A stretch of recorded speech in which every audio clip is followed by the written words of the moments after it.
چغه کړی دی نو چې دې بدې ځای کې نورو قبیلو بیا په بل تاریخ کې معلومات لري چې نورو قبیلو دې اجازه واغسته رااله دلته کې پریوتل چې کله دې دلته کې پریوتل دې باندې څه زمانہ پس سرسور زمانہ پس سفید هن وته یو کوم سفید هن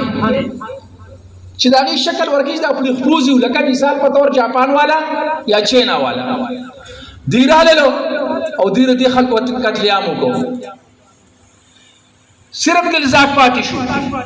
نور پښتانه واپس افغانستان ته تختیدل جمیل شموزه چې یوسف دیرا په خپل وته بګوړه وای سوته وای دا نور بګوړ شو دلزاق په خپل ځای باندې پاتې لري نو دی په دې ځمکه مشته شو خپل ژوند دې تیراو د دې په نوم باندې دا مانیره نه دا منیر دی دې ته مانیره جوړ کړه دم دلزاقو دا یار حسین چې وته وای دا یار حسین دا ملک یار حسین او دم دلزاقو کالو خان نه دا کالو دا زمانه کې دم دل زاکو بیا دی هغه خپل سیستم چې دا کاونه په دک ټیم کې د یوسف زو قتل عام الغبیغو کو او ډیر د حد نه زیات تجاوز او ظلم وسره اگر شهر دی خپلو دی چې کله راوړې دلو نو زمونږه مشران ته ریکوست کو چې مونږ ته ځای راکړي دی په خپل تاریخ کې 9 لک کسان مونږه وخت راغلي 9 لک کسان په خله یادي 9 لک کسان دلته کراله دی خپل سینې پور راجو کړلو بدنونه ولا پټ کړلو خوراکي ولا ورکو پیزاري ولا ورکړلو د بچو په سره ولا لاس کې خودو زنانه په پرده کړلې چې لږ وخت کېدو د الغبیغ مړ شو او د بابري چې کوم نه په مونږ باندې دلته تاسو چې مخکې ما خبرو په کلپانه راواچو په کلپانه راواچو موږ ته ډیر نقصان ورسوه به ریګولر آرمي و موږ نه خبرو د خبره نه خبر خو ډیر فرق دی کنه اوس یو ماشوم لا لیند ورکه موږ ټول په لیند باندې موږ ولي بیا دا غي نه پس زموږ مشرانو ځان برابر کو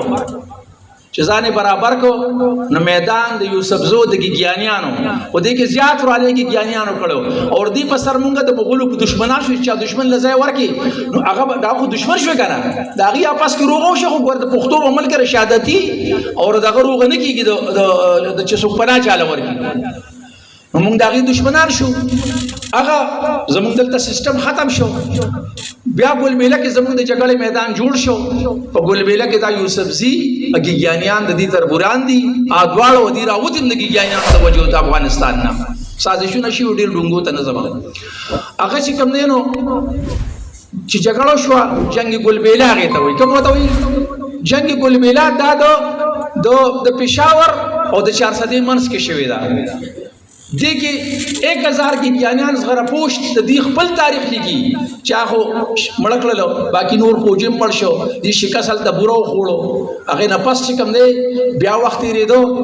مساله پکې چې کوم دی نو او لومبي جګړه د دینه جنگي بشنه مونږ ټلې دا بیا دغه نه پس د کاټلنګ خبر رااله کاټلنګ کې دي دغه چلو کې دغه دوکه ما سره وشولا بیا زمانه شه د پټلانه پریوته چې اوس موږ شو نو قدرت رااله خالنامه په لاس راوسته د بایزید انصاری تاریخ رااله په لاس راوسته چې هغه تاریخ راغی تاریخ ما سټډي کو